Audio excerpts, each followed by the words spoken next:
అప్రదంగా రాబోయే కాలంలో ఈ తెలంగాణకు బీసీ ముఖ్యమంత్రి త్వరలో వస్తాడు అన్న భావన కలుగుతుంది.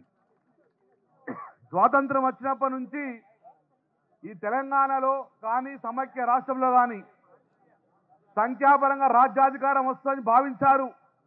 కానీ ఇంతవరకు 70 సంవత్సరాలే బీసీ ముఖ్యమంత్రి వస్తుంది పోతుంది, కానీ ఏ రోజు కూడా ఆ పల్లకి మీద ఎక్కలే.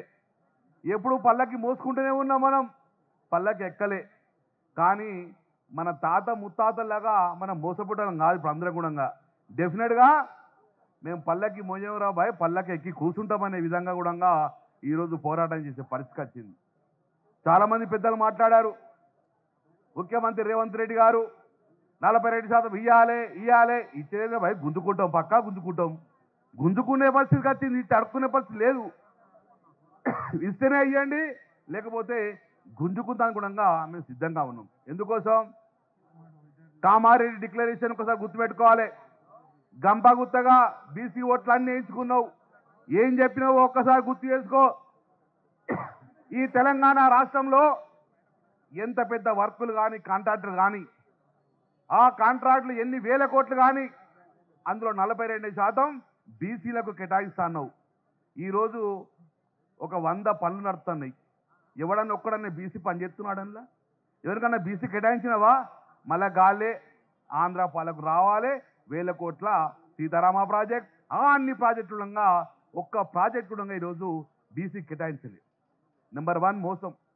నెంబర్ 2 42% అక్కడ పోయేవాళ్ళు ఎవరా? అక్కడ పోయేవాళ్ళు ఎవరు? ఎందుకు వచ్చారు ఇక్కడికి? ఆ రోజు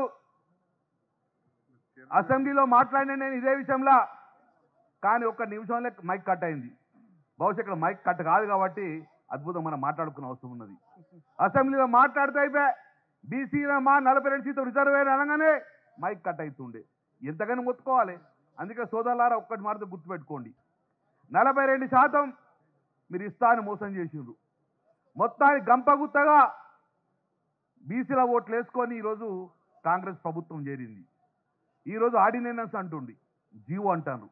సోదరులా ఒక్కటి మాత్రం గుర్తుపెట్టుకోండి, ఈరోజు 540 ఎంపీపీలు ఉన్నాయి తెలంగాణ రాష్ట్రంలో, 540 జడ్పీటీసీలు ఉన్నాయి. మీరు ఎన్నికలు పోతా అంటారు కదా, ఆ 500లో మా వాట 227 మా బీసీలకు ఏదో కేటాయించండి, ఆర్డినెన్స్ తీయండి, కేటాయించండి మోలే. ఇవి 540 ఎంపీపీలు ఉన్నాయి, 500 జడ్పీసీ కింద 227 బీసీలు అని చెప్పి మీరు ఫస్ట్ అనౌన్స్ చేయండి. మా జిల్లా పరిషత్తులు 30 ఉన్నాయి, ఇప్పుడు 32 2 పోతే 30 ఉన్నాయి. 42% కోట మా 13 జిల్లా పరిషత్తులు ఏవో ఇప్పుడు అనౌన్స్ చేయండి. ఫస్ట్ 13 జిల్లా పరిషత్తులు మా బీసీలకు వస్తాయి. ఆ బీసీలలో మేము ఎవరో కోరుకుంటాం. మున్సిపల్ కార్పొరేషన్ 13 ఉన్నాయి, మున్సిపాలిటీలు 120 ఉన్నాయి. ఇన్నిట్లలో కూడా మా వాటా చెప్పండి, ఏ మున్సిపాలిటీ మాకు కేటాయిస్తారో. 12,750 సర్పంచ్లు ఉన్నారు, మా వాటా మాకు కేటాయించి ఇవి అన్ని కూడా మీ బీసీలకు ఇస్తామని చెప్పేసి ఆ ఆర్డినెన్స్ ద్వారా చేసిన తర్వాతనే ఎన్నికలకు పోండి. కానీ మేము జీవో ఇస్తాం, ఆర్డినెన్స్ చేస్తాం, ఎవరో కోటుకై ఆగుతుంది మేమేం చేయాలని మోసపుచ్చే ప్రయత్నం చేయకు. మీరు మోసపుచ్చే కూడా మోసపోయే పరిస్థితి లేదు. సోదరులారా ఒకటి గుర్తుపెట్టుకోర్రి, మన తాత ముత్తాత తప్పు చేసి కావచ్చు, భయపడరు కావచ్చు, కానీ మనం తప్పు చేస్తే మన పిల్లల భవిష్యత్తు అంధాకారం అయిపోతుంది. మన భావితరం యొక్క భవిష్యత్తు అంధాకారం అవుతుంది.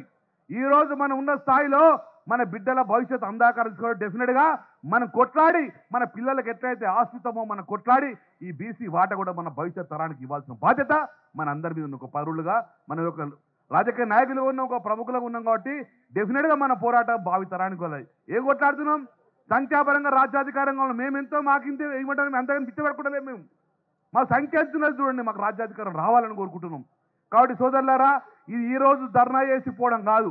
ఈ ధర్నా ఎప్పటి వరకు కంటిన్యూ అవుతుందంటే 42% ఆర్డినెన్స్ కాదు, చట్టసభలలో 9th షెడ్యూల్లో పొందుపరిచి ఆ చట్టం తీసుకొచ్చి మాకు చూపిస్తేనే మేము నమ్ముతాం. కానీ జీవో ఆర్డినెన్స్ ఇవ్వాలనుకుంటే 20 నెలలు ఎందుకు ఏం చేసినావు? మరి జీవో దారిని రిజర్వేషన్ రావాలంటే, ఆర్డినెన్స్ దారిని రిజర్వేషన్ రావాలంటే మరి 20 రోజులు ఎందుకు 20 నెలలు ఎందుకు కాలపని చేసినావు?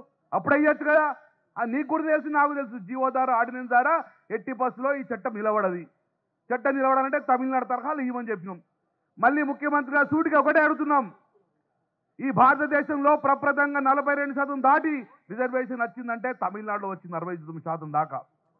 ఆ రోజు వాళ్ళు వేసింది జయలలిత కూడా, జయలలిత అగ్రవర్ణాలు కావచ్చు, కానీ ఆ రోజు బీసీలకు రిజర్వేషన్ కావాలని చెప్పేసి ఆ రోజు చట్టంలో బీసీలో అసెంబ్లీలో తీర్మానం చేసుకొని అక్కడ ఉన్న మొత్తం మంది ఎమ్మెల్యేలను, ప్రతిపక్ష ఎమ్మెల్యే ఎంపీలను తీసుకుపోయి ఢిల్లీలో కూర్చున్నది. పివి నరసింహరావు ముఖ్యం ప్రధానమంత్రి చెప్పింది పివి నరసింహరావు తోటి, పివి నరసింహరావు గారు మా బీసీలకు ఈ పార్లమెంట్లో బిల్లు పెట్టి 9th షెడ్యూల్ ప్రొడ్యూస్ చేయకపోతే నేను పరిపాలన అనేది తమిళనాడులో చేయ, నా పరిపాలన మొత్తం ఢిల్లీలో చేస్తా పోను అని బీసీతో కూర్చున్నారు. కాబట్టి ఆ రోజు చట్టసభల్లో 9th షెడ్యూల్ ప్రొడ్యూస్ చేసిరు.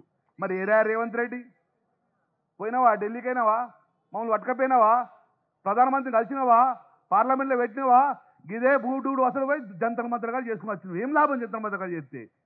ఈరోజు నిజంగా నీలో చిత్తశుద్ధి ఉంటే అఖిల పక్షాన్ని తీసుకెళ్ళండి, మొత్తం అసెంబ్లీ తీసుకెళ్ళండి, పార్లమెంట్కి తీసుకెళ్ళండి, ఢిల్లీలో కూర్చుందాం. నేను కూడా వస్తే ఢిల్లీలో కూర్చుందా, ఢిల్లీలో మోదీ దగ్గర కూర్చొని ఆ యొక్క తమిళనాడు తరహాలో మన 9th షెడ్యూల్లో పొందుపరిచేదాకా ఢిల్లీ విధులేది లేదు, ఢిల్లీ కదిలేదు అని చెప్పండి. డెఫినెట్గా దిగొస్తుంది మోదీ ప్రభుత్వం. చేయలేదే మనం, నీ చిత్తశుద్ధి లేదు కదా. కాబట్టి ఈ యొక్క తమిళనాడు ముఖ్యమంత్రి అగ్రమాలైన జయలలిత గారు ఎలా అయితే సాధించుకొచ్చిందో అలా సాధించుకొచ్చిన బాధ్యత ఈ సాధించుకోవాల్సిన రేవంత్ రెడ్డి గారు ఉన్నది. ఇప్పుడైనా మీరు తీసుకెళ్ళండి. ఇంకా కూడా మమ్మల్ని కల్లిబొల్లి మాటలు చెప్పి మమ్మల్ని మభ్యపెట్టకండి. ఈరోజు ఉన్న మా బీసీ తరం కూడా ఆవేశాలకు ఉన్నారు కాబట్టి మా వాట మాకు ఇవ్వండి, లేకపోతే మా వాట గుంజుకుద్దాన్ని కూడా మేము సిద్ధంగా ఉన్నాం. జై తెలంగాణ.